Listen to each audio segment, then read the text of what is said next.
Miasto to nie jest tor wyścigowy, ale też nie powinno być nudne. Tu nie wygrywa największy SUV, nie wygrywa ekran 15-calowy, nie wygrywa 400 koni, których w mieście nie użyjesz. Za to wygrywa reakcja na gaz, zwrotność, szybkie sprinty spod świateł, łatwość parkowania i auto, które daje frajdę nawet przy 50 km na godzinę. Dzisiaj pokażę Wam 5 aut do 100 000 złotych, które są dynamiczne, kompaktowe, z charakterem i realnie nadające się do miasta. Nie będą to nudne hybrydy, nie będą to przypadkowe kompakty z bloków reklamowych. Będą za to auta, które dają kierowcy świetne doznania za kierownicą. Każde z innym charakterem, każde z innym podejściem do frajdy z jazdy. Pytanie brzmi, czy wolisz trakcję i brutalność, czy lekkość i go-kartowy feeling? Gotowi? No to go! Cupra Leon. Szybkie daily do miasta. Cupra Leon to jest dokładnie ten typ samochodu, który stoi pomiędzy rozsądkiem a emocjami.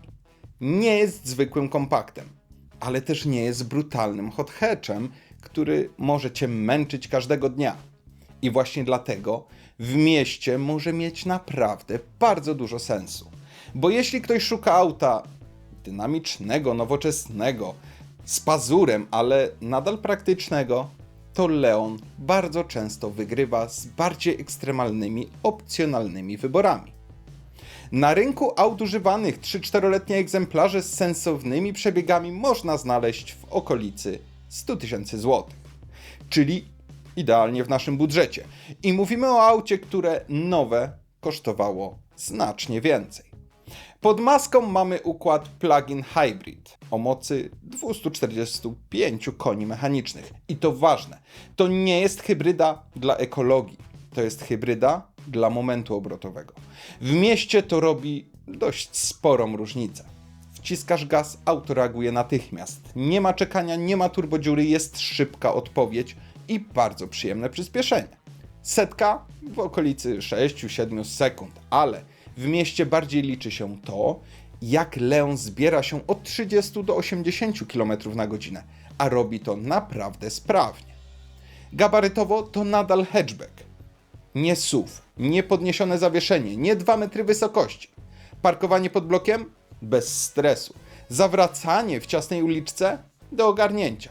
To nadal kompakt, który dobrze czuje się w miejskim chaosie. Spalanie? Tu trzeba być uczciwym. Jeśli ładujesz i jeździsz spokojnie, na krótkich odcinkach możesz zobaczyć naprawdę niskie liczby. Ale jeśli traktujesz to auto jak małe GTI i cały czas jeździsz dynamicznie, no to spalanie rośnie. Realnie spokojna jazda miejska 4-6 litrów. Dynamiczna powyżej dychy. I to jest uczciwy zakres. Zawieszenie? Sportowe, ale nie betonowe. To nie jest i20N. Nie jest bardzo twardy. Leon jest bardziej dojrzały. Daje pewność, ale nie męczy na dziurach. Układ kierowniczy jest precyzyjny, auto jest stabilne, a przy wyższych prędkościach auto zachowuje się naprawdę bardzo w porządku. To nie jest go-kart, to jest szybki, nowoczesny hatchback, który po prostu ma być Twoim daily. Wnętrze? Cyfrowe, duże ekrany, nowoczesny klimat. Jednym się to podoba, innym nieco mniej, ale jakościowo jest całkiem przyzwoicie. Materiały są w porządku. Nic nie wygląda jak budżetowy projekt. Na co uważać przy zakupie?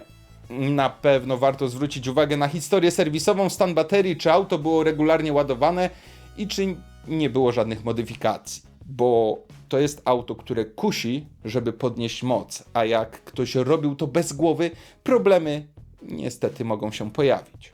Dla kogo jest Leon? Dla osoby, która chce szybkiego auta do miasta, chce nowoczesnego wnętrza, chce wyglądać sportowo, ale nie krzyczeć. I nadal chce komfortu na co dzień. To nie jest auto dla purystów. To nie jest też torowa zabawka. To jest szybkie daily, które w mieście daje bardzo dużo radości, a przy tym nadal da się z nim normalnie żyć. I właśnie dlatego w dzisiejszym budżecie Cupra Leon ma naprawdę sporo sensu. Ford Fiesta ST. Mały hot hatch, który robi robotę. Ford Fiesta ST to jest ten typ samochodu, który wielu ludzi kupuje z jedną myślą. Chce, żeby każdy kilometr był fajniejszy. To nie jest rozsądny kompakt. To auto, które mówi: okej, to ty jesteś kierowcą, dam ci trochę frajdy. I w kwestii miasta Fiesta ST to jedna z najbardziej emocjonujących propozycji w segmencie używanych hot hatch. Zacznijmy od tego, jak to auto się prowadzi. Fiesta ST jest niesamowicie zwrotna. Jest mała, niska, krótka. Układ kierowniczy jest szybki, bardzo precyzyjny, a samochód reaguje niemalże natychmiast. W ciasnych uliczkach czy ciasnych rondach to auto czuje się jak ryba w wodzie. Ruszanie spod świateł? Turbo 1.5 o mocy około 200 koni daje naprawdę dobre sprinty. Fiesta ST ma tę zaletę, że nie chodzi tylko o moc. Chodzi o masę i reakcję na polecenia kierowcy. Lekka konstrukcja plus turbo oznacza szybkie reakcje w średnim zakresie. Realnie możesz liczyć na przyspieszenie 0-100 około 6,5-7 sekundy. Świetne reakcje od 30 do 80 na godzinę, czyli tam, gdzie w mieście liczy się najbardziej.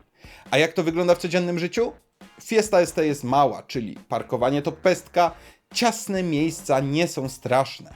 To auto, które robi z miejskiego jeżdżenia przyjemność, a nie nużący obowiązek.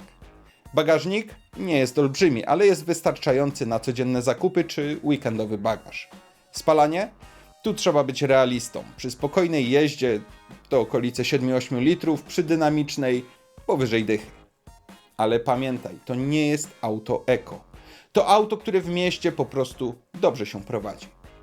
Prowadzenie Fiesty ST to coś, z czego to auto słynie. Szybka zmiana kierunku, mały promień skrętu, pewność w zakrętach, dużo informacji z kierownicy. Na co uważać przy zakupie? Fiesta ST jest mocna i zabawowa, więc trzeba patrzeć na historię serwisową, przebiegi, styl jazdy, stan opon i hamulców, czy auto nie było zbyt ostro traktowane. Niektóre egzemplarze mogą nosić solidne ślady intensywnej jazdy. Warto to dobrze sprawdzić. Warto nadmienić, że da się też znaleźć Forda Focusa ST w podobnym budżecie. Niestety zwykle oznacza to starsze roczniki, większe przebiegi, twardsze zużycie i nieco inną charakterystykę. Focus jest większy, cięższy, mocniejszy, ale traci to, co w Fieście ST jest podstawą. Lekkość i totalny fan w ciasnych przestrzeniach. Jeśli zależy Ci głównie na miejskim fan-faktorze i reaktywności, Fiesta ma przewagę. Focus ST to bardziej sportowy, rodzinny hatch, ale to już inna liga. Dla kogo zatem Fiesta ST? Dla osoby, która chce frajdę z jazdy, ceni zwrotność i reakcję, lubi dynamiczne sprinty i chce czegoś więcej niż tylko zwykłego hatchbacka. To auto, które zmienia codzienną jazdę w coś, co się po prostu cieszy prowadzeniem. I właśnie dlatego w budżecie do około 100 000 zł Fiesta ST wciąż robi wrażenie i daje bardzo dużo radości z jazdy miejskiej. Hyundai i20N. Miejski wojownik z charakterem. Hyundai i20N to jest dokładnie ten typ samochodu, który powstał z jednego prostego założenia. Ma dawać frajdę, ma być głośny, ma być bezkompromisowy, ma być szybki. I nie ma udawać, że jest czymś innym. To nie jest grzeczny hatchback, to nie jest tylko sportowy pakiet. To jest normalny i20, który przeszedł szkolenie sportowe. I w mieście widać to od pierwszych metrów. Pod maską mamy 1.6 turbo o mocy 204 koni. Brzmi niepozornie? Tylko na papierze.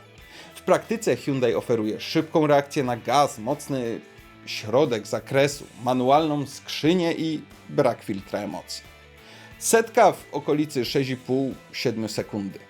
Ale ważniejsze jest to, jak to auto przyspiesza od 30 do 80, a przyspiesza bardzo przyjemnie. W mieście to oznacza jedno. Masz wrażenie, że auto jest zawsze gotowe. Nie musisz planować manewru, nie musisz redukować 5 biegów. Wciskasz gaz i jedziesz. Gabarytowo i20N jest mały. I to jest ogromna zaleta. Parkowanie jest łatwe, zawracanie w ciasnych uliczkach nie jest stresujące.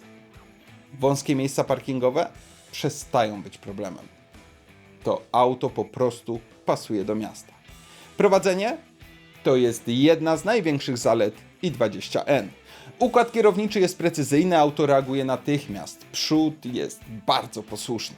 Masz poczucie, że samochód robi dokładnie to, co mu każesz. Nie pływa, nie buja się, nie jest miękki.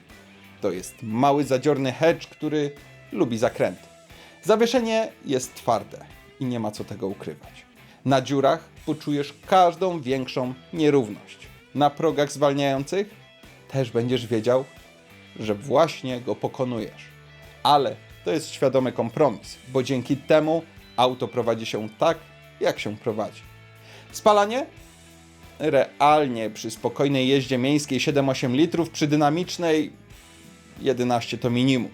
To nie jest auto do oszczędzania paliwa. To jest auto do oszczędzania złych nastrojów. Wnętrze? Sportowe fotele, gruba kierownica, niebieskie akcenty. Nie ma tu luksusu. Jest za to świetny, sportowy klimat. Materiały są poprawne. Ale nigdy nie kupuję i20N dla miękkiej deski rozdzielczej. Kupuje się go dla wrażeń. Na co uważać przy zakupie? Historia serwisowa, czy auto nie było katowane na zimno, stan sprzęgła, stan hamulców. To jest auto, które zachęca do ostrej jazdy i wiele egzemplarzy z tej zachęty korzystało. Dlatego warto to wszystko sprawdzić dokładnie. Jeśli chcesz to samo, ale większe i mocniejsze, to jest dostępne i30N.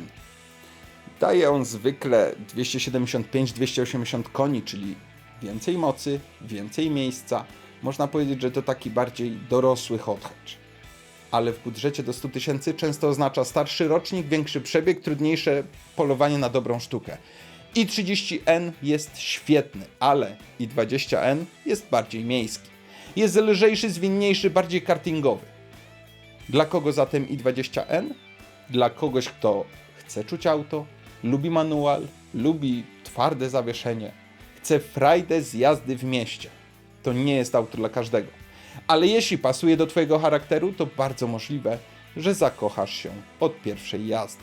I właśnie dlatego i20N jest jednym z najlepszych miejskich hot hatchy, jakie można dziś kupić w budżecie do 100 000. Volkswagen Golf 7 R. Rakieta do miasta. Golf 7 w wersji R to jest ten typ samochodu, który z zewnątrz wygląda całkiem normalnie. Nie krzyczy spoilerami, nie świeci neonami, nie udaje samochodu torowego i właśnie dlatego jest tak groźny. Bo pod tą spokojną karoserią siedzi poważnie szybki hatchback. W mieście Golf R ma jedną cechę, która robi ogromną różnicę. Napęd na wszystkie 4 koła. I to zmienia wszystko. Pod maską mamy 2.0 turbo o mocy w okolicach 300 koni, zależnie od generacji. 0-100 w 4,5-5 sekund. Ale znowu, w mieście ważniejsze jest to, co dzieje się między 30 a 80 km na godzinę, a tam Golf R jest brutalnie skuteczny. Wciskasz gaz, nie ma buksowania, nie ma dramatów. Auto po prostu wystrzeliwuje. Na mokrym jedzie, na zimnym asfalcie jedzie, w deszczu jedzie. To jest największa przewaga Golfa R nad przednionapędowymi hot hatchami. Gabarytowo to nadal Golf, czyli normalny hatchback, normalna długość, normalna szerokość.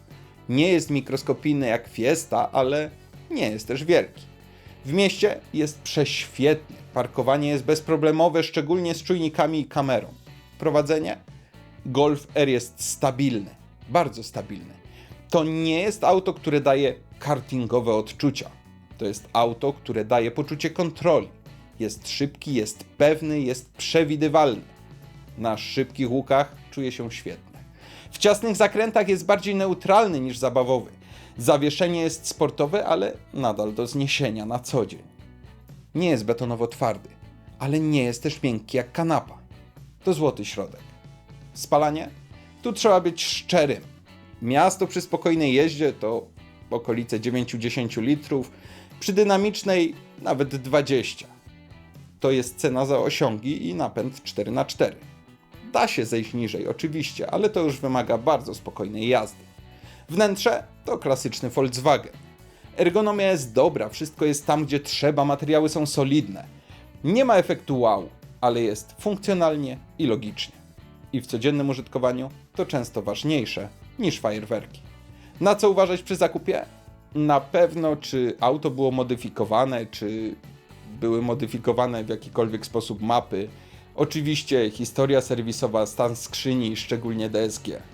Golf R jest częstym celem tuningu, a tuning robiony bez głowy potrafi zostawić niespodzianki. Jeśli Golf R jest za drogi w utrzymaniu, za drogi w zakupie albo nie chcesz napędu 4x4, to naturalną alternatywą jest GTI.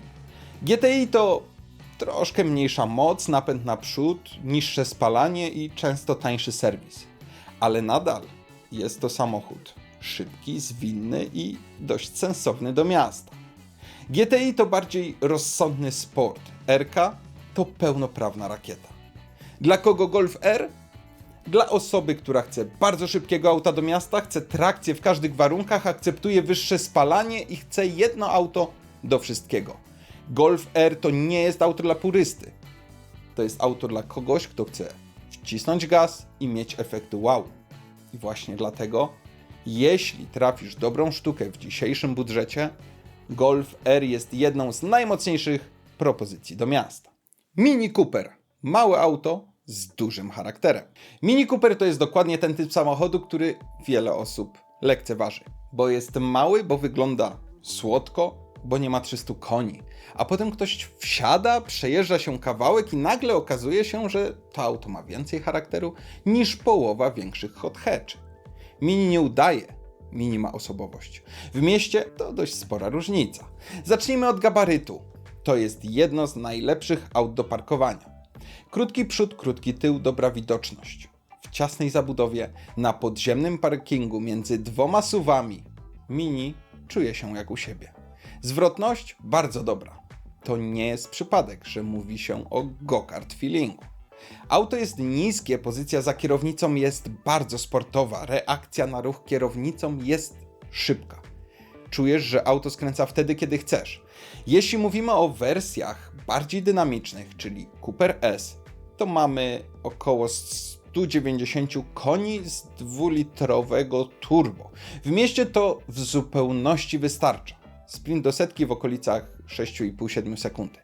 Ale znowu, ważniejsze jest to, jak Mini reaguje w średnim zakresie prędkości, od 30 do 80 na godzinę. A wtedy jest żwawe. Bez opóźnień, bez zastanawiania się, to auto lubi dynamiczne ruszanie, lubi krótkie sprinty, lubi miasto. Spalanie? Realnie przy spokojnej jeździe miejskiej 7-8 litrów, przy dynamicznej 12-15. Nie jest to rekord ekonomii, ale też nie ma dramatów. Prowadzenie? Mini jest zwarte, sztywne, bardzo bezpośrednie. Nie jest tak twarde jak i20N, ale czuć sportowy charakter. Zawieszenie daje pewność, ale nadal pozwala normalnie jeździć po mieście. Wnętrze dość specyficzne. Okrągłe motywy, charakterystyczna stylistyka. Trochę designersko, trochę zabawnie. Jednym się to podoba, innych męczy. Ale jedno trzeba przyznać. Mini nie jest anonimowy. To nie jest kolejny szary hatchback z historią flotową. To auto, które ma klimat. Praktyczność? Tu trzeba być uczciwym. To nie jest samochód rodzinny. Z tyłu jest raczej symbolicznie. Bagażnik jest mały. To auto dla jednej osoby, może dla pary, dla kogoś, kto nie wozi połowy domu w bagażniku. Na co uważać przy zakupie? Warto sprawdzić historię serwisową, stan turbiny, wycieki oleju i skrzynię biegów, zarówno manual, jak i automat. Serwis Mini bywa droższy niż w typowych miejskich autach. Warto to wkalkulować w cenę. Części potrafią kosztować więcej niż w Fieście czy i20, ale w zamian dostajesz coś, czego tamte auta nie mają w takim stopniu. Charakter. Dla kogo jest Mini Cooper? Dla osoby, która chce małe auto do miasta, ceni styl i indywidualność, chce frajdę z jazdy i nie potrzebuje dużej przestrzeni. Mini nie jest najbardziej rozsądne, nie jest najbardziej praktyczne, nie jest najtańsze w utrzymaniu, ale jest jednym z tych aut, które sprawiają, że nawet krótka droga do sklepu staje się przyjemniejsza. I właśnie dlatego Mini zasługuje na miejsce w tym zestawieniu, bo miasto to nie tylko spalanie i promień skrętu, to też klimat. I teraz najważniejsze pytanie. Które auto ty wybierasz do miasta? Idziesz w nowoczesną moc Cupry, go-kartową Fiesta ST, zadziorne i20N, rakietowego Golfa R czy stylowe Mini? Bo prawda jest taka, że miasto nie potrzebuje 500 koni. Miasto potrzebuje charakteru. Auto do miasta ma być szybkie tam, gdzie trzeba, zwinne tam, gdzie jest ciasno i dawać uśmiech, nawet w korku. Napisz w komentarzu, co wybierasz i dlaczego. Jeśli chcesz więcej takich zestawień, zostaw suba i widzimy się w kolejnym filmie. Do następnego.